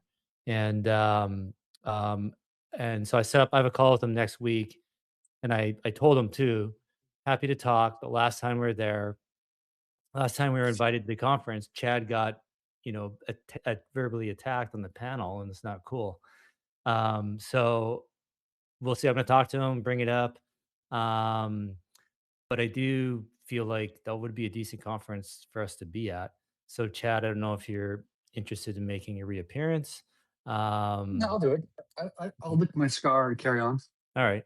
But I do expect some kind of, like, I think that's pretty low budget. Like, it's one thing for people to run their mouths on Twitter, but at a conference on stage, you got to mind your P's and Q's. That's not appropriate. Yeah, Um, yeah. so, and this is something I've been talking with in the marketing team. Like, I think we need to stop saying native asset cross chain infrastructure, because no one says that. No one talks like that. We need to start saying the biggest decentralized exchange for Bitcoin, or the best Bitcoin DEX, or whatever. How that's what, when you go to a new city, you look up best breakfast restaurant, right? Like when you're Googling, you want to look up the best Bitcoin DEX. And we are, we're the biggest. We are the best. It's not lying. And and so if we kind of bring that message to the Bitcoin conference, that like we are the best DEX for Bitcoin. We're the biggest. Look at this $30 million trade, $20 million trade. Like we have something to talk about. So I feel like that would be a good one for us to be at. And um, it's that Bitcoin crowd we kind of need to crack into. And not all of them are maxis, right? Like, it's Yeah. so so yeah, so how the call goes next week. I don't know if he's just trying to sell sponsorships or what, or how much they are. But yeah, now that I know you're cool with it, Chad, if they're open to a free speaking slot or something like that, well, maybe we'll do it. But just kind of answer your question about conferences more, Patriot. The way we've been looking at it is that's more top of funnel. So like, um, we kind of want everything else done. We want the website redone. We want the swap interface done. And would be nice to start doing some PR, like actual brand management, reputation, and repair. Like basically what you with public relations is you're going to journalists and asking them to write nice articles about you is the gist. And you got to pay for that because there's always backdoor deals and whatever, right? um but try and like get some more positive articles about THORChain, except money laundering on Bybit out there. And so that when we go to a conference, hopefully we've kind of pasted over some of like the negative press, and or if people haven't heard it, when they go to start looking online, they go Google THORChain. Now they start seeing more positive articles. Now they go to our site, everything is done, dialed in. Now they go to the swap interface, it works, they can use it. So, if we go to a conference today, and then that person goes and does all these things, now they find negative articles. The website isn't done, the swap interface isn't done. Like it's just been like, this is just the person walks away. Is it loses interest? So, we view the conferences as more kind of towards the end of all this. But we absolutely want to do them. We want to do side events. Hopefully we get to the point where we can be one of the main sponsors. We can have a corner booth that's huge, with a nice carpet and chairs for people to sit on, right? Like I'm thinking big on this, guys. But it's baby steps to get there, and each one builds on the one before. So I'm trying, and that's why I want to get these social handles. So this will help us build to get there. Especially stuff doesn't cost us much money, where it's just really just people's time, our time, putting it together. Whereas like a conference, like I wouldn't be surprised if they tell me it's 25 or 50 grand to have a booth there, right? Like it's not, these things aren't cheap. So anyway, does that answer your question, Patriot? Oh, of course it does. And yeah, yeah, let's get everything settled in first. We look professional. But there's a lot there, man. Once we're all set and square, I mean, you had a QR code, just a big old QR code above the thing that took you right to STO. And then you can demonstrate with screen share, like on a TV, like just doing a swap in real time and how easy it is. Like there is so much there to be had. I mean, you could do so many things. There's so many things. Super cool. Dude, you So you that's literally what sorry, I misunderstood you earlier. That's what I envisioned too. Like, whoever is running the booth, maybe they have like a few $100 to play with, or 1,000, and they can show them, right? Or maybe you do a memoless swap where it's like, hey, you have you're a Bitcoiner. What's your Bitcoin address? Watch, I'm going to swap Ethereum from my wallet into your address, right? And they're going to see it. Giving away free Bitcoin. Yeah, give them yeah, $10 or absolutely. whatever, right? Like, oh shoot, is a minimum $100 for Bitcoin? It is, but we could use different assets. Like, I mean, you go to Litecoin conference, use Litecoin. We go to BCH. We could go. Yeah, I mean, there's so much we could do, but right? you, There's you're right, and your mind is 100% right. 'Cause this is something that I feel pretty strongly about. Is I think we just need to show people how to use THORChain. Like You know what Correct. you could actually, this is an interesting idea. Instead of swapping to Bitcoin, swap to a secured asset Bitcoin. Then the person needs to get like a Thor address in order to get that BTC. And now you're getting people to like set up wallets. Do you know what I mean? There you go. Um, but it's but there's but you guys are on the right track. Like in when you're in person with someone, you can walk them through it. It's just another way to hook them. And Yeah. even if we have like a just even a TV screen with a video that just walks, we do a screen share of like placing a swap. And just have that on loop, at the booth. Um, but totally. Like you guys are absolutely right. And but again, I think these are more at the end of our we gotta get all these other things done first, and then we can focus more on stuff like that.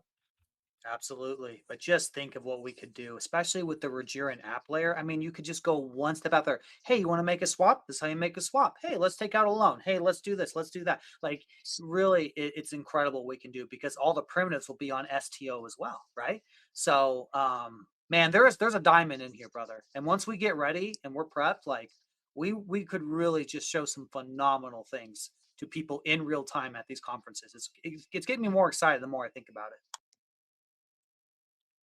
Yeah, I mean, well, THORChain's awesome, right? Everyone should be using It is awesome. it. That's right. It's It the is best Bitcoin awesome. DEX in the world.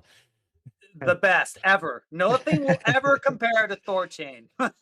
That's right, guys. God, I love these conversations. This is so much fun. All right, guys. Do we have anything else, or should we wrap it up here? I think this has been One a last thing sexy for way. me. I Go just ahead. remembered. I have an appointment next week, so I will not be able to make the Thor space next week. You guys continue and party on, I guess, but I won't be able to join. Well, if that's the case, then maybe Kenton, do you think because we had a record-setting swap, maybe we'll make Thursday next week Trust Wallet, Trust Wallet Day or something. I don't know. Maybe we can slot them in to talk about it on because it's a fresh thing, right? That happens, so we don't want to wait like 2 months before we talk about it and promote it. Like maybe they'd be super down to just going in, and maybe we can get another dev or something. I don't know. Maybe we can work something out Yeah, there. good idea. Because they may not want to do a Saturday, and you're right. Our Saturdays are next few ones are booked, so maybe this is works out well. So I'll reach out. I'll let them know and see. Sounds good. I'll definitely miss you, Chad, but I'm excited. A little 2 weeks. So I'll get some questions in the queue, and so we'll bombard you in 2 weeks. That sounds okay. That's fine. That's fine. All right, guys.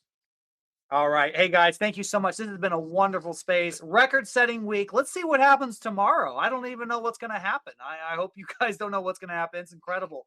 This Saturday, we're going to have Thor wallets with Pedro. And then the next Saturday, we're going to have Monero Sex with Nadine. Just a little reminder the TITN airdrop is live for Thorwall. If you go to Thorwall right now on X, they just made an announcement. I think it was 5 or 6 hours ago. So definitely check that out. Um, that's really exciting for them. So tune in on Saturday for that. And gosh, dang you guys, we're kicking ass. Love you all. And we'll see you next time. All right, guys. Good chatting. Thanks, guys. Bye.